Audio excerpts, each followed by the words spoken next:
Namaste everyone. Today we are going to learn about the teaching methodology. What is teaching methodology?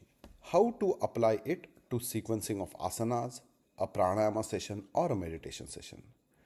Creating a balanced yoga practice that integrates asanas, pranayama and meditation can enhance physical, mental and spiritual well-being. The general structure for a yoga practice always set up with an intention for your practice. This could be a personal goal or a theme for the session. Make sure you perform warm-ups. So let's discuss, as a yoga teacher, you're teaching a particular yoga sequence. It can be focused regular vinyasa flow, a gentle flow, or something that is building up to a peak pose. Like let's say peak pose is a headstand or a handstand. The general concept of how to stagger the poses is pretty same. So let's look at this.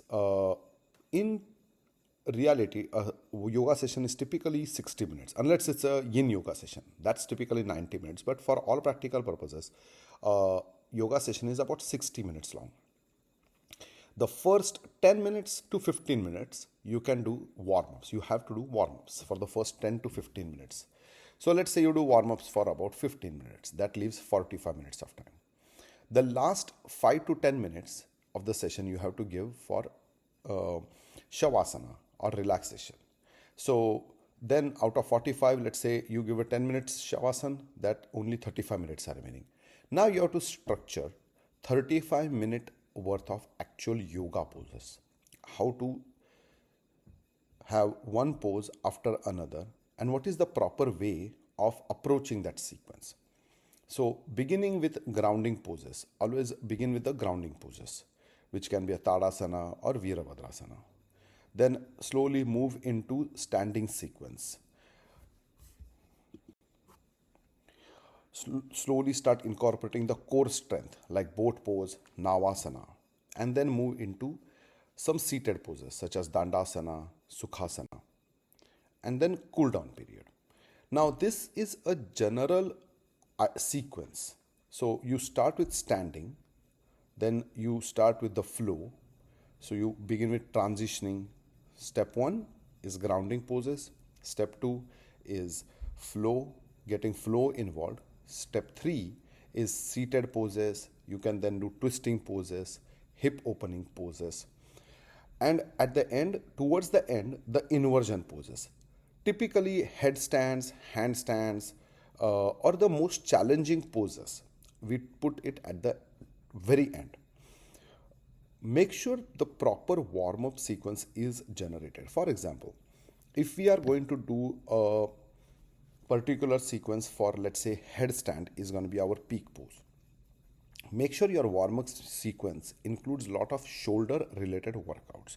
So your shoulders are loose and relaxed to be able to get into a proper headstand. Similarly, if we are going to perform, let's say, crow pose, Bakasana, as a peak pose, make sure the warm-ups include wrist stretches because your wrists have to be flexible and strong. Now, let's say you are doing a certain peak pose such as peacock pose. In that one, it's a hip opening pose. So in those types of poses, Ekapadaraj Kapotasana, in those types of poses, our warm-up should include hip opening poses. And we have given a list of warm-ups in our practice sessions on how to use warm-ups and what are they used for. So pay attention to the type of warm-ups that we are going to be using for a particular sequence. Always make sure that you end with a restorative pose. It can be a seated forward fold, a supine twist, a happy baby pose, and at the end, it has to be Shavasana. Sequencing for pranayama. We have gone through multiple examples of pranayama sequences that you are going to be seeing in the future chapters. Sequence of pranayama and meditation is little bit simpler than sequencing a yoga because in yoga we have in our syllabus about 90 poses. So there are so many different poses to choose from. But with pranayama, there's only one act of like the breathing. So how to begin? Sit comfortably in Vajrasana, Sukhasana or Padmasana. Tummy in, chest out, shoulders down, palms on your knees, spine is straight. Second step, clear out your nostrils. Make sure you have a proper flow of inhale and exhale, a rhythmic, harmonious flow of the breathing. Third step, incorporate the actual pranayama, whichever one you are going to do that day. So, if you are going to do Bhastrika, then start working on the technique for Bhastrika. If you are doing Anulom Vilom, which is alternate breathing nostrils, then start doing the alternate breathing nostril sequence. Begin with start about 5 to 10 minutes, and depending upon your physical fitness as a yoga teacher and the student's physical fitness also, extend the duration. Make sure the quality of pranayama is more important than the duration. If the breath is harmonious in nature and rhythmic in nature, and when we are timing yourself, you are seeing same amount of inhale, same amount of time for exhales, and it's a smooth harmonious. That's what we ideally want. Sequencing meditation. It is similar to sequencing a pranayama. Sit comfortably in Vajrasana, Padmasana or Sukhasana. Make sure tummy in, chest out, shoulders down, palms on your knees. Keep your spine straight and erect.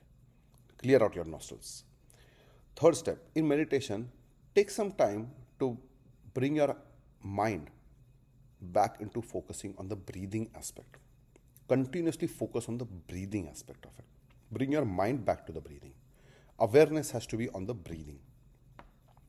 And then depending upon the type of pranayama, let's say you are doing Omkara pranayama, then you start chanting the word Om. Or if you are doing a Trataka type of pranayama, then you gaze. Let's say you have a candle, so you are just looking at the candle light and gazing.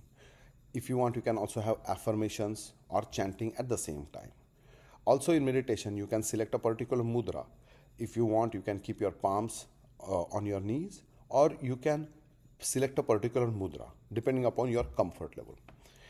If you are a beginner level meditation teacher, I would recommend to first sit comfortably. Don't worry about the mudras yet. First, get your complete mastery on the focus of breathing and then getting into deep meditative states. As you grow your practice and as you become a better meditation teacher, then you can start slowly incorporating the mudras.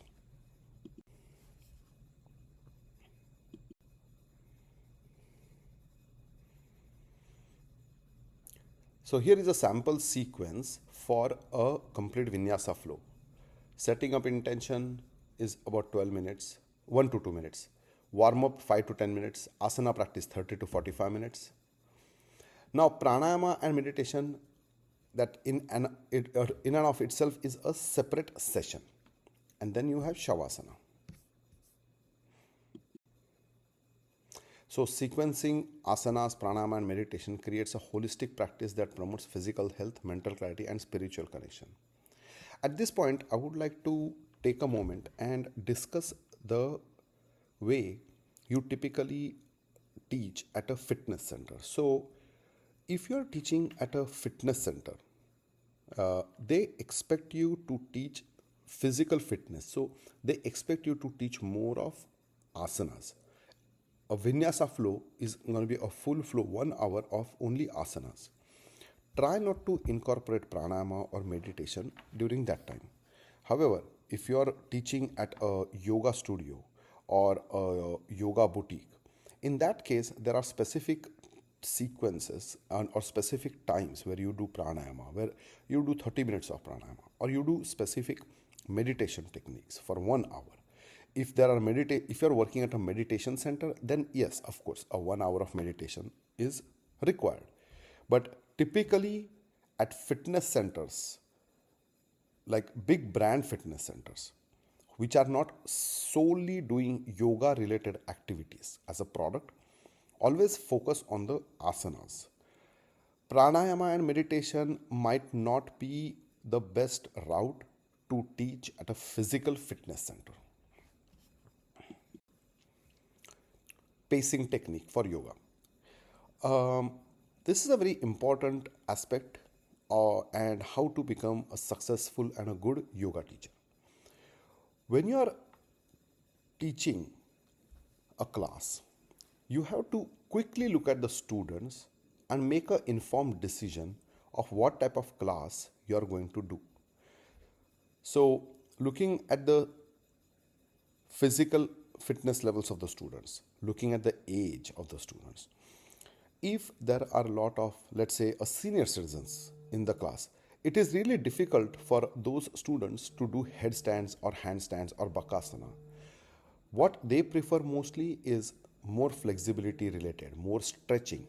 So more Anjaneyasana, more high lunge, triangle pose. Not a whole lot of balancing, because we as yoga teacher do not want to put students in a situation where they might fall and injure themselves when they are doing a particular pose. So when you are talking about having students who are majority of them are senior citizens, at that point try to do more of seated poses so they feel grounded and they feel safe. Now, at the same time, if you have a class which is, let's say, near a college where most of the students are very young and physically fit, at that time you can introduce some difficult poses and let them experience those poses. So, looking at the class, we should be able to make the decision. Now, let's look at the important aspects of it. Slow and steady approach. This technique involves a deliberate and measured pace, allowing students to fully explore each pose. Our objective here at S4 Yoga is not to do 50 poses in 60 minutes. We want the students to do the pose correctly for 5 breath count with proper alignment.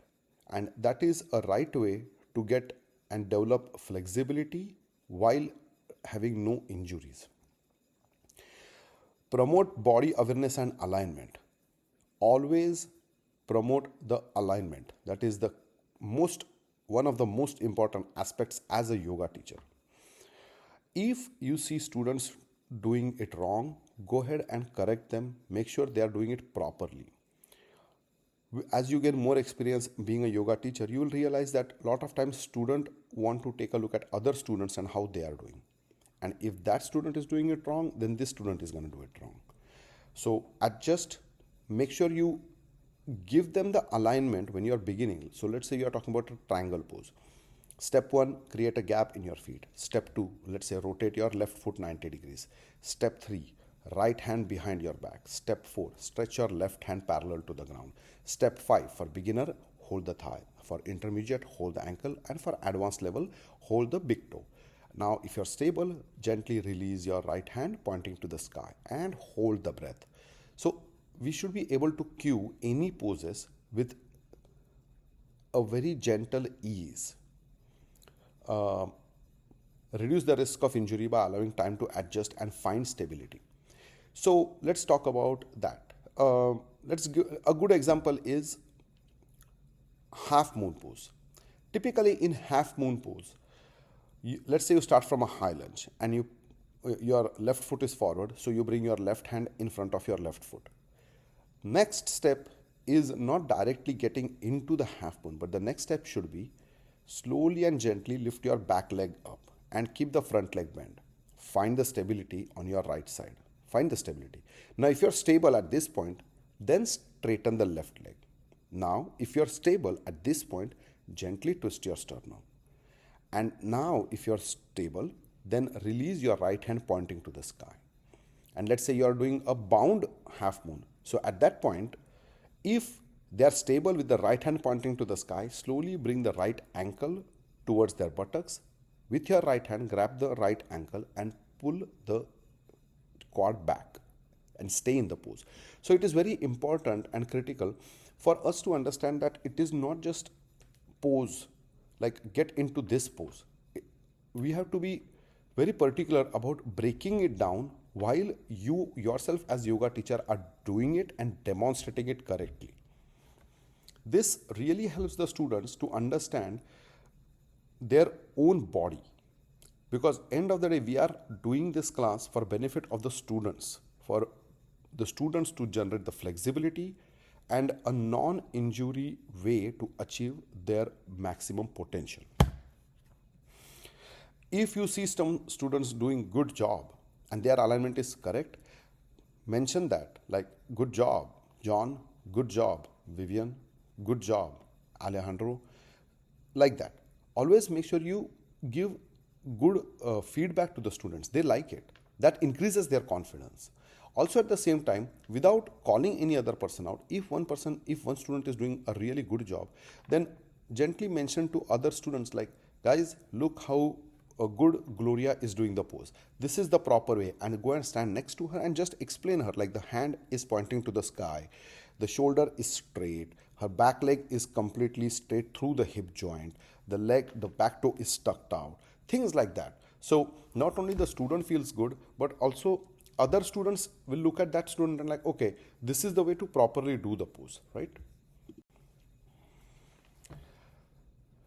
Dynamic flow. If your yoga class is of a dynamic flow, a little bit fast paced, make sure that the students are able to keep up the pace with synchronized breath. With dynamic flow, it builds up heat and energy in the body. Also, it enhances the cardiovascular fitness and stamina. Make sure when you are using a vinyasa flow, the transitions between poses are very smooth. For example, if you are in a high lunge and getting into from a high lunge to a warrior 3, that is a good transition pose. But try not to experiment with really difficult transitions if you know the students are not really middle level students, or at least they should know how to get the poses correctly, how to transition from one pose to another pose. Breaks and pauses. This is a very important aspect of any yoga class. When you are doing a yoga class, the number of breaks that you give or pauses, it will depend on the type of flow you are doing, the type of students that you have. So let's say, for example, if you're doing a very gentle flow, a very simple flow that is not too taxing on the body, then you don't have to give a lot of breaks because the students can continue doing it. Most of the students have that much stamina. However, if you are getting into some, let's say, back bends or arm balancing poses or core workout, Falakasana, Navasana, Vasishtasana, if you're, as a yoga teacher, if you think like this is a medium level sequence of difficulty, I would say give a break after every 10 minutes. So at least I would say 3 breaks. 3 breaks are good. If you're doing a really difficult backbend type of workout, backbends take a lot of toll on your body. So students get tired easily. So give more breaks during that type of sequence. If you're doing headstand, you are going to be doing a lot of dolphins, and dolphins are really taxing on the students. So give proper breaks. Whenever you are doing back bends, make sure they also stretch their spine by getting into balasana. So have a basic understanding, looking at the students and looking at the sequence, how many breaks you should give to the students. Also, if we do not give proper breaks at proper times, what ends up happening is the students don't put in full effort because they have not fully regained their physical form from the last pose and they are tired. And when you're tired, you are not going to do the pose correctly and accurately. So know the students, understand the students. The class might be of like 2 people or 50 people. As a yoga teacher, we should be aware of when to give the breaks correctly for the entire class. Gradual progression. Slowly introducing more challenging poses as students become more comfortable with basics. This is a very key aspect of being a successful and a good yoga teacher. So let's say you're teaching yoga at a particular place and you have a consistent set of students. Based on the time and duration the students attend your class, you will be introducing new poses. But at the same time, also remember that there are going to be new students coming in all the time. And we need to be aware as a yoga teacher, if 80% of the class knows how to do dolphin 3, for example, with one leg in the air, then it is easy for the students to do it. But if you are introducing a really new pose to a completely new set of students, and this is a difficult pose, let's say Parsva Bakasana, a side crow. Students have never seen that and they might get intimidated by it. So always make sure that the poses that you are giving the students are for their flexibility and not for you to showcase your talent as a yoga teacher. It is all about the students' health and students' benefit. If the students are not able to do the pose, then their confidence breaks down and their interest in yoga breaks down. Lot of times, if we introduce too many difficult poses and the students just cannot keep up, they give up on that class. And we don't want that. So always make sure that the way you're sequencing is directly for the type of students that you have. Rhythmic breathing.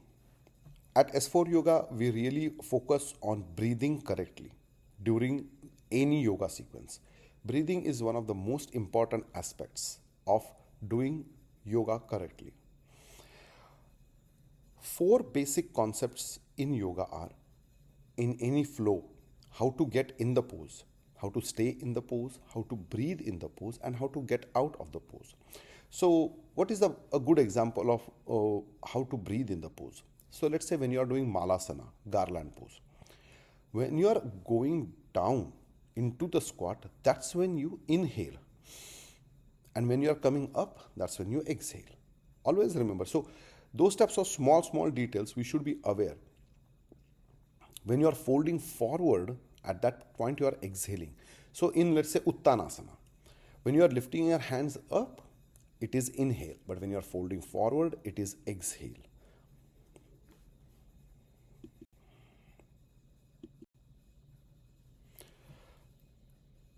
Varied intensity, alternating between high energy sequence and slower. So, when you are teaching a class, as a yoga teacher, you want to keep the class interesting and fun. So, we should always change up the poses that we are doing. We should not keep the poses the same all the time. It should not be a repeat sequence, or the students will say, well, he always does the same sequence. Even if I miss his one class, what is the big deal? We don't want that, right? So, always pick a good sequence. Like, for example, if you do heart opening today, then tomorrow do shoulder opening, then the next day do hip opening, then the fourth day do some inversions, fifth day arm balance, sixth day restorative. So there are so many poses in yoga that you can build your sequence around. Always make sure keep the students interested.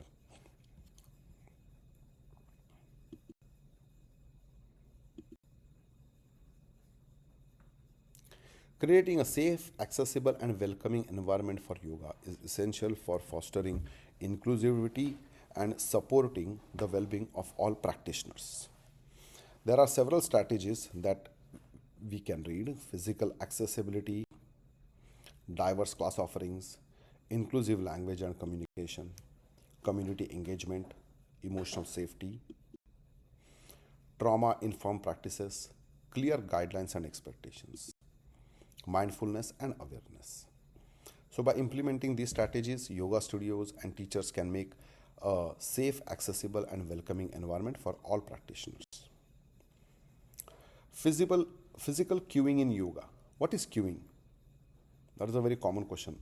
Cueing means how are you talking to the students and giving them commands when you are doing a flow class or a hatha yoga class or a yin yoga, any type of yoga class. How are you giving them the instructions? Effective cueing enhances the safety and the quality of the practice. Make sure that as a yoga teacher, you form your own identity of cueing. You have your own style.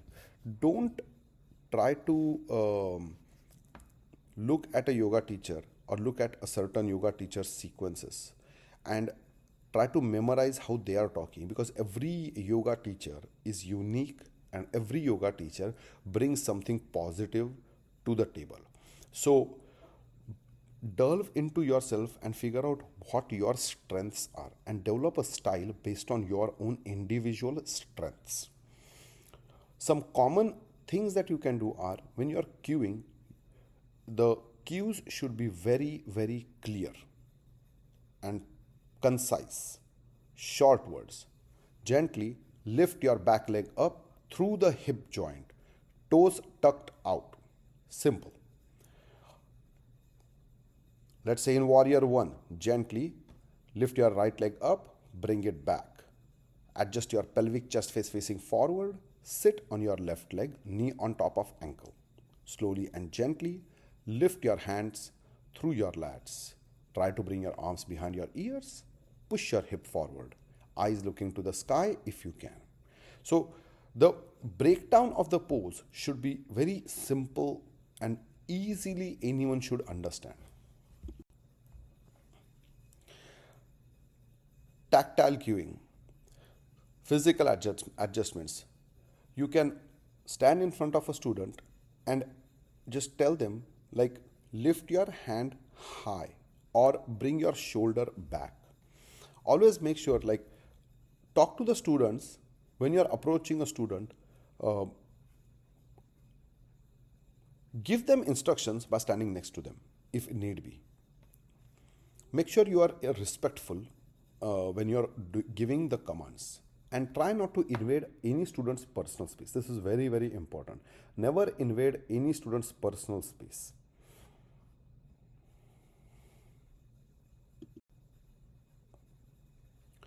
So key techniques for effective cueing: use of clear language, focus on the alignment, encourage breath awareness, and adjust for individual needs. Now, this is a very common thing that you are going to experience as a yoga teacher. You are going to have a class of students, let's say 40 students, like typically you will have 40 to 50 students. There are students who are physically really fit. On a scale of 0 to 10, they are 10, and there are students who are going to be maybe 1 or 2.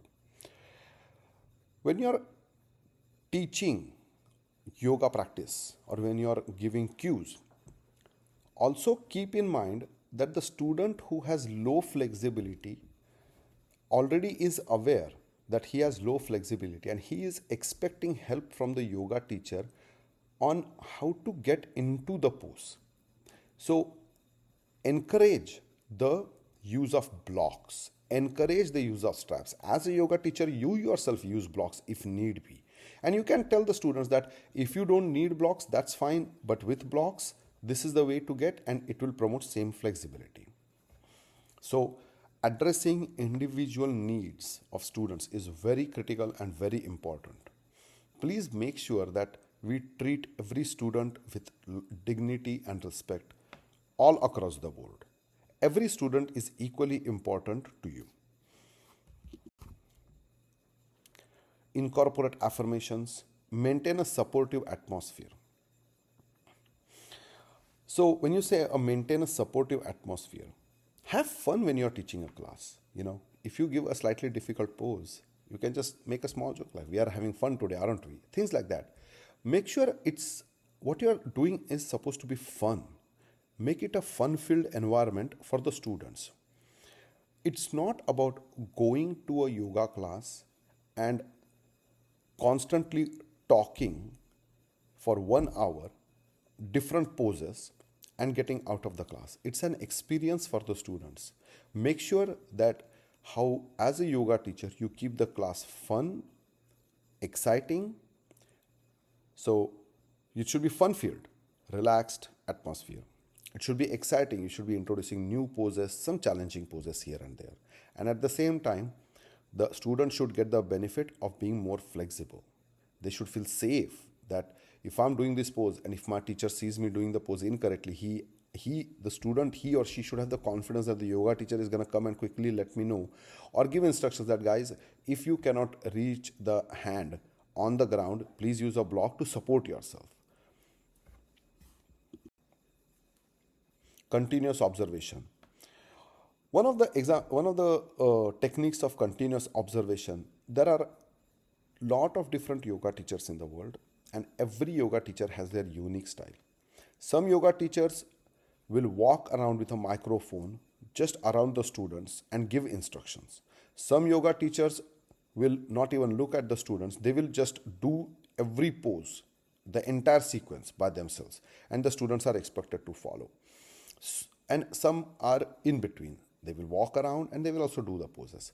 Pick whatever suits you, but make sure that we pay attention to the students. So, for example, one of the things we can do is we are doing warrior one. So, let's say we do warrior one on your left side, and you can demonstrate that, and the students can do it with you. And then you say, okay, now come into standing forward fold or mountain pose and do it on the other side. And when the students are doing it on the other side, you can walk around or just peek around and see how they are doing. And you can give instructions that, okay guys, make sure the knee is on top of ankle, yeah, gently. Make sure that the hands are stretched through the lats. So try to slightly bring the hands behind the ears, yeah. Try to push your hip forward, yeah, gently, as much as your body allows, as much as your flexibility is. So the students, when they hear these commands, then they will understand that, okay, this is something that I also need to focus, right? So make sure that you are observing the students when you are teaching a yoga class. Managing a yoga class. Effectively managing a yoga class involves several key components, from planning to structure to communication and adaptability. Let's talk about this. Class planning. Whenever you are planning a certain class, you have to be, as a yoga teacher, very confident of what you are going to be teaching. If you get blanked out, have some backup poses that you can quickly do to recover yourself. If you get stuck at a certain point, especially when you are beginning early stages of a yoga teacher, it is scary for some yoga teachers to go out and teach to 50 students who are looking at you for directions, right? I mean, they are basically looking at you, and a lot of yoga teachers are intimidated by the stage. They have a stage fright, right? So remember, even though they are looking up to you, the reason they are looking up to you because you are a yoga teacher. You know the poses better than the students, and it is our job and it is incumbent upon us as yoga teachers to give a proper, fun-filled, no injury and flexible benefits class to the students. So make sure you plan the class correctly. Your sequence should be a well-structured sequence that gradually warms up the body correctly. It progresses correctly to the peak pose, and it includes cool down. Start with proper warm-ups intended for the peak pose. Consider the level of students and any specific needs.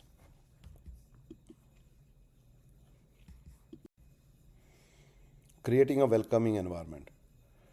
Studio setup.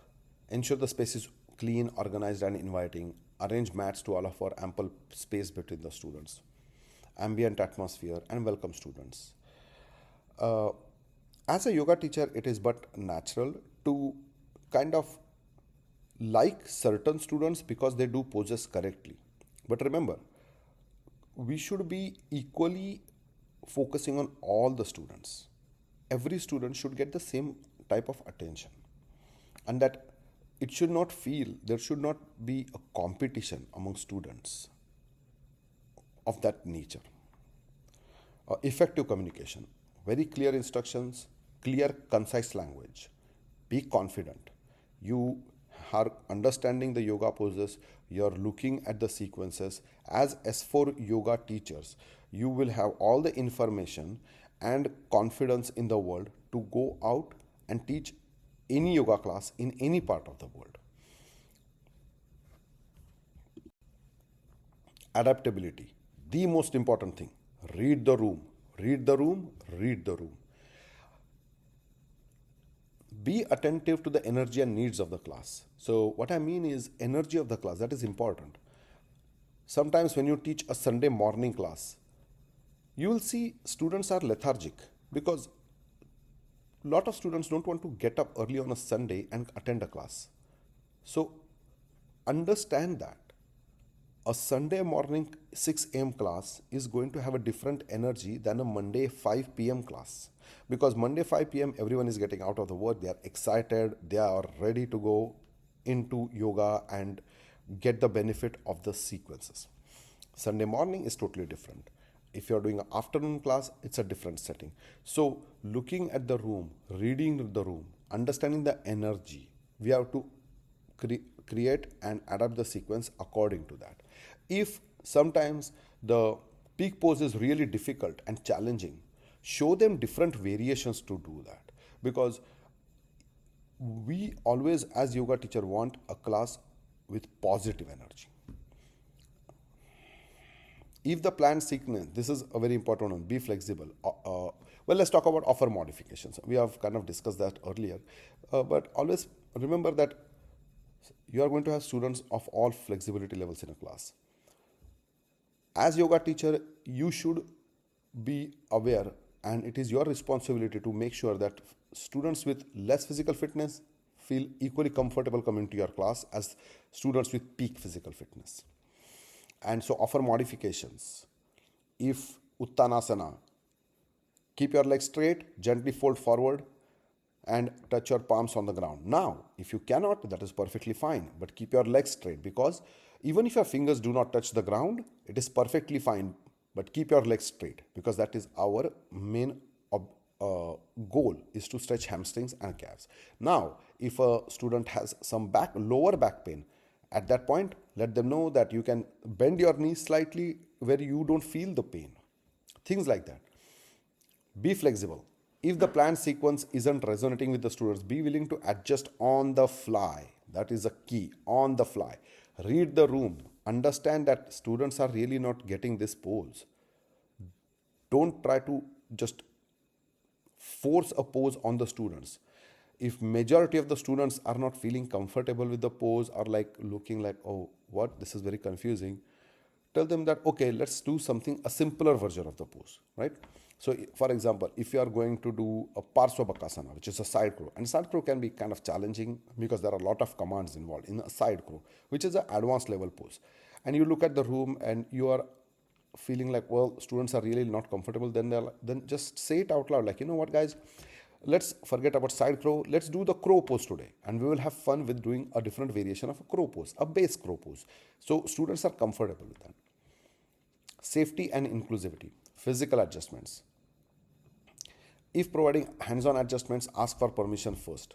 Always, always, always make sure as S4 yoga teachers, we do not invade any student's personal space under any circumstances. We want every student to feel comfortable and respectful of their safe space. Encourage self-care. Remind the students to listen to their bodies and take breaks. So one of the commands you can give is at the very beginning that throughout the sequence, if whenever you get tired, feel free to get into a relaxed child pose, catch your breath, and then rejoin the sequence with other yoga students. Time management. Keep an eye on the time and pace the class appropriately, allowing for transitions without rushing the students. Structured ending. Ensure that there is enough proper time for cool down and savasana. Class closure and follow-up. Conclude the class mindfully and gather feedback. This is very important. As a yoga teacher, no matter you are a beginner yoga teacher, an intermediate yoga teacher, or an expert yoga teacher, no matter if you have a RYT 200, RYT 500, ERYT 200, ERYT 500, after every class, just get a general feedback. Some of the questions you can ask while students are like getting out of shavasana and getting ready to leave the class. Ask them, hey guys, so how's the class today? What was the most difficult pose? Were the communications clear? What was a good thing? Can you tell me some good thing that we did today? Something that helped you? Also ask for, is there any constructive criticism? Always ask in that manner, because then students are more open, like, yeah, in this one particular pose, the transition was really difficult, so I could not understand. So you get them to open up, and listening to constructive criticism and accepting it, understanding it, and incorporating that in your future sequences is going to make you a better yoga teacher next time. So always remember, ask the students for feedback, and tell them, like, don't just say good things about the class, because naturally as humans we don't want to say negative things, right? So ask them, like, is there any constructive criticism that you can give me? Is there something that I could have done better today? How was the pace of the class? How was the breaks? Did you guys think you were given enough breaks? How was the warm up? Did the warm up help you? For example, if you are going to do a pigeon pose, did the warm up with the hip openings help you with the pigeon pose? Things of that nature. So, in conclusion, managing a yoga class effectively requires very careful planning, clear communication, and adaptability. Um, Always remember, as yoga teacher, when you walk into a class, you should be fully confident. You have all the knowledge, all the tools, and that is the reason you have got a yoga certification from S4 Yoga. So you have the tools, you have the knowledge, so be confident when you go into a class. Make sure you respect students' private spaces. Make sure the class is fun filled. Make sure there is some light joking going around in the class at appropriate times. Make sure you introduce tough poses, but you ramp up to the tough poses. Don't just throw in a certain pose because we saw that pose on Instagram or Facebook and, like, okay, let's just throw this pose and kind of see what the students do. We are here for benefit of the students. We are promoting flexibility and strong health, strength to the students. So it is always, always, always about the students. Remember that. On that note, I hope you enjoyed this lecture. Thank you so much, and I will see you in the next lecture. Namaste.